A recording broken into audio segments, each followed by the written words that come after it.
Today I got a little t-shirt cutting tutorial for you guys since summer is coming right up. I noticed when a lot of people make their cutoffs, it's a super deep like cut right here, so it's like super high up on the armpit, and it's not like a nice long clean line, but they come up way too high into the neck. So one thing to make note of is once you do cut it or wear it or wash it, the edge is going to roll in a little bit, so you want to cut just a little bit wider than you think you do, and you want to cut both sides at the same time so that they're even, so you don't have one up here and one down here. So I'm going to show you guys exactly the kind of method I go through with cutting all of my shirts. First thing you want to make sure of is that you have your t-shirt folded, on top of itself long ways, and there's kind of 4 points you want to make sure that match up evenly.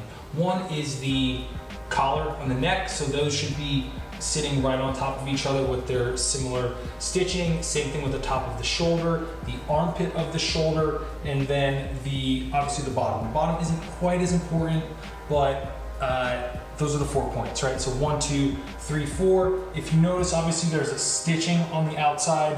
When you do fold it over, lining those up makes it really easy to make sure that it is set up. So you want to kind of pull it straight a little bit to help pull out some of the lines you have, and then you want to kind of anchor it.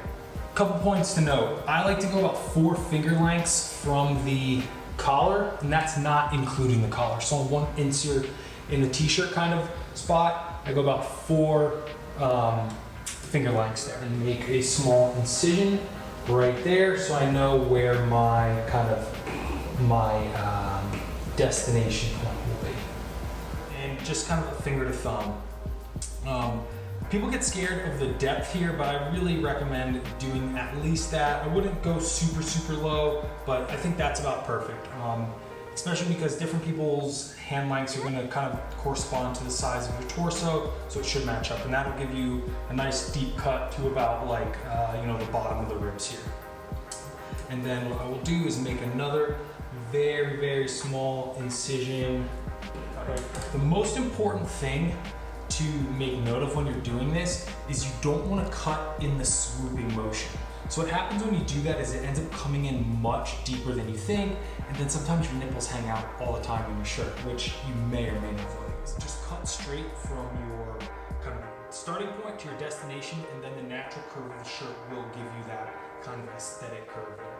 So I'm going to kind of straighten these out one last time and then get to cutting.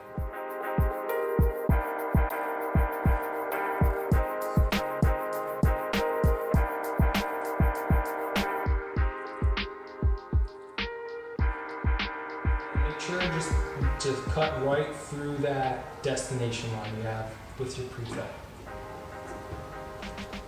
There, slide that out, and we have ourselves a very fresh cutoff. This one looks pretty good to me, and it will be basically a replica of the one I have on.